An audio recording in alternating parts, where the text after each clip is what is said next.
and welcome to this special edition of the Kickoff Show. My name is Pauline, alongside the voice of Mohawk football, Brooks Corl, to bring you our annual Thanksgiving Day game special. Brooks, hard to believe another season coming to the end, and we get to look forward to what some would call the most exciting game of the year. That's right, Paul. We've got a great show lined up today. We'll take a look back at some of the top highlights of the season, preview the big Thanksgiving Day game, and dive in some of the history behind this epic rivalry. So, Brooks, as we look back at this season, what stands out to you? I know you love your stats. What are some of the statistics that you're looking at as you look back? Okay, well, let's take a quick look at the season so far. This team has shown a lot of heart this year. One thing that's really been impressive is the defense. Against Division VIII opponents, they've allowed just 9.25 points per game. That's phenomenal. Yeah, it's been really great. You know, we talked a little bit about the league. I know we'll get into a little bit of the league games versus the non-league games.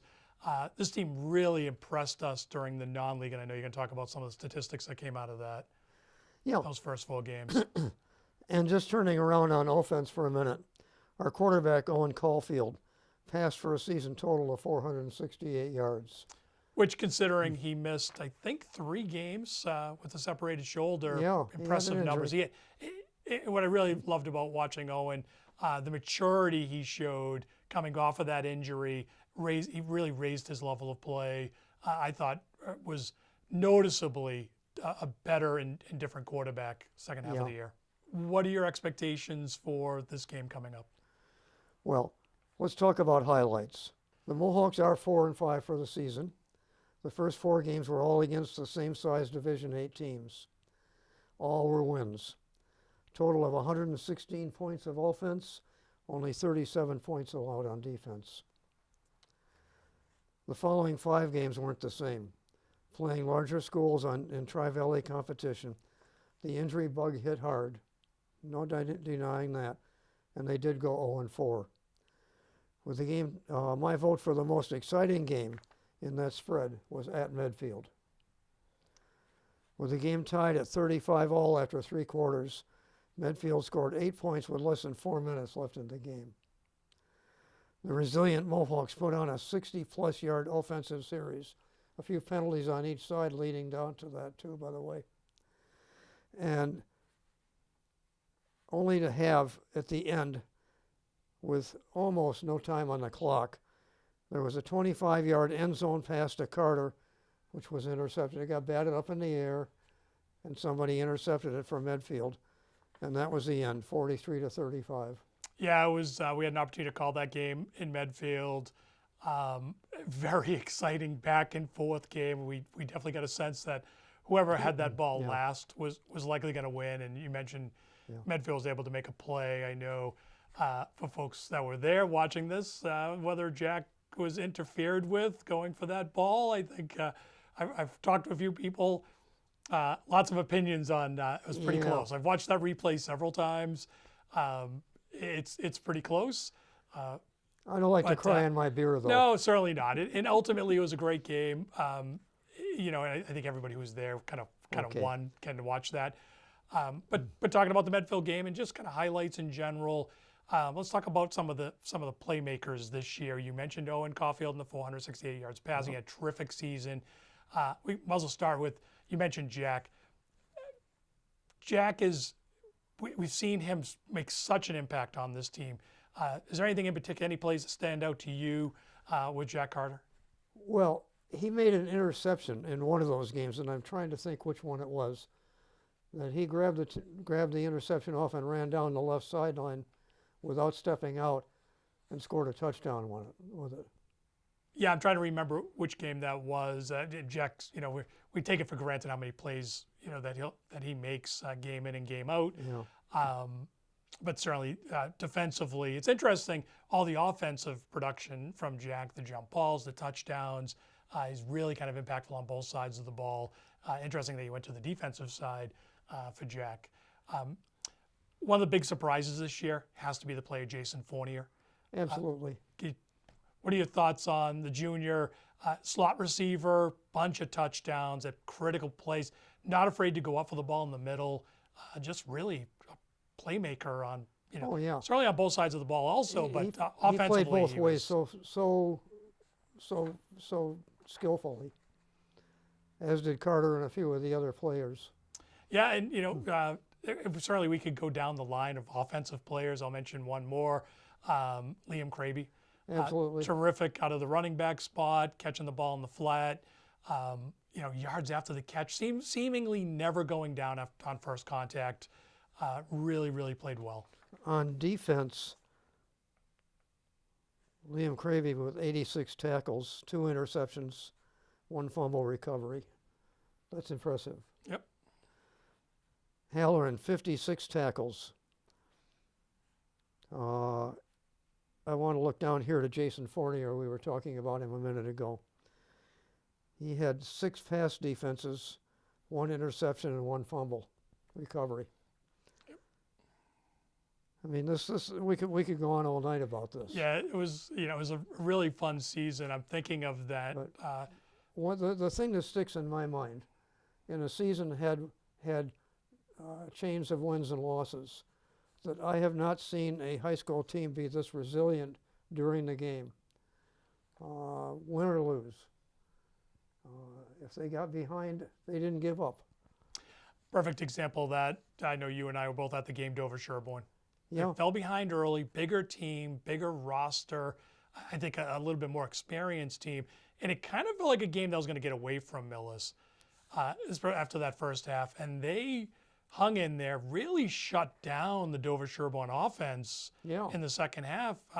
Made it a close game, ended up losing 17-14, but a really, really well-fought contest. I think we shut Dover-Sherborne out in the second half.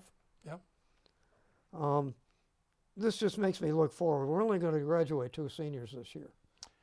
Yeah, so congratulations to Captain Vinny Sellers, playing his last game as a senior this coming Thursday, Thanksgiving, and James Duggan, also the graduating senior that you mentioned, but certainly bringing back a lot of talented players for the next season. This year's team was not very experienced.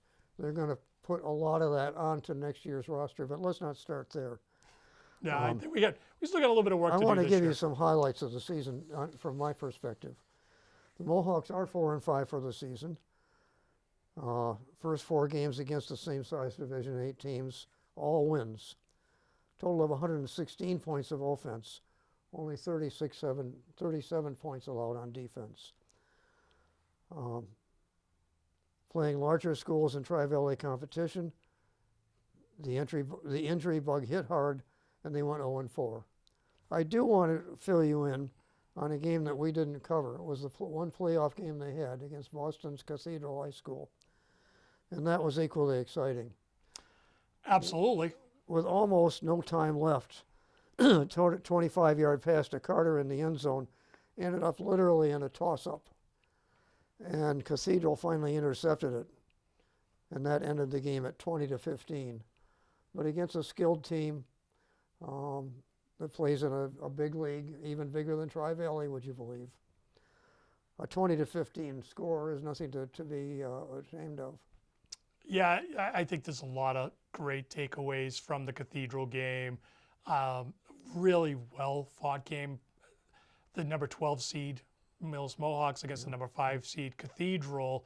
If you look at the MIAA playoff bracket, there was no upsets in the entire bracket, and none of them were really close.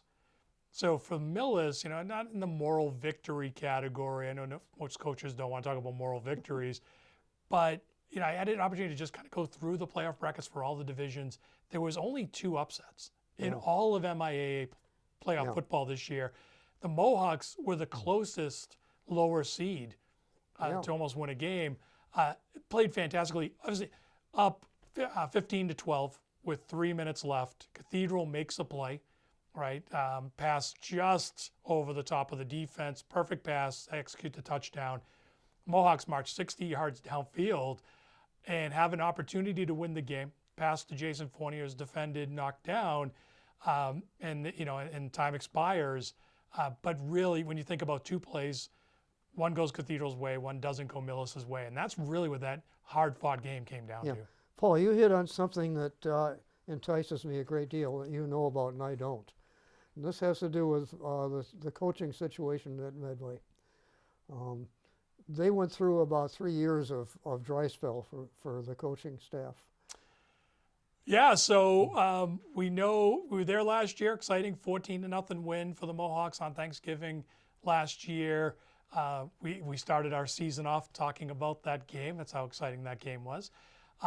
We noticed, certainly it was very obvious that there was some coaching turmoil in Medway, as you mentioned, not only just last year, but in the last few years. They've stabilized that with a new head coach. What'll be interesting about this is the Medway coach and the Mohawk coach have a history together. They've coached together in multiple schools over the last 20-odd years or so. I got to believe it. A Thanksgiving game always has a lot of extra meaning for the community, for the players, and the coaches. This one may have a little bit more, and I think as we're covering the game on Thanksgiving Day, I'll be curious to see the intensity of the coaches. I think it will be. Now, we've talked about a lot of the variables. Weather is looking like it is going to be a possible variable here. My favorite forecasting service online does forecast out 10 days, and they're looking at a possible game time of 38 degrees and rain. Yeah, it's funny. Overnight, we may even see some snow, right? That's possible. That's after the game. I checked it as well. It's cold, wet, natural surface field that's been played on quite a bit. Soccer team's been on that field all season long. Football team's been on that season long. And to make matters even more interesting, the JV will play a game, their Thanksgiving game against Medway, a few days prior to the varsity taking on the Thanksgiving game. So a wet, muddy game seems likely. So is it a variable? Certainly could be. Yeah, I think so. But I certainly look forward to this Thanksgiving game, and don't let the weather keep you away. It's going to be fun, folks. So, Brooks, we always end our Thanksgiving special, a little bit of history, and I was inspired by the history you typically share about this game. So I have one of my own I'll share with you, which is because I do think this game is going to be close. So I was looking at some of the history, and we haven't had a tie since 1984, if I remember correctly. Something like that. It's been about 38 years, I think was the number I saw. That game actually ended in a tie prior to the MIA adopting some overtime rules. This one could be close. Maybe we'll see some overtime. But it's been a while since we've seen a tie late in the game. Yeah. Well, you asked me about some detail on last year's Thanksgiving game, and that really says two series by Mohawks at the beginning of the game. First of all, they held Medway to a 4-and-out. They scored a touchdown on a long a pass and run play down the right sideline to make it 7-0. Medway, another 4-and-out. First play from scrimmage, pass over the middle, break loose, another touchdown, 14-0. That was the final score, folks. There was no more scoring in that game. The defense took over. Yeah, it was a great game, exciting game right from play number one for the Mohawks. Hopefully we'll see more of that for this game. Any final thoughts on Thanksgiving 2024, Brooks? Oh, I think we've covered it pretty well without seeing the game. We're going to be there, folks. We'll show you the game later.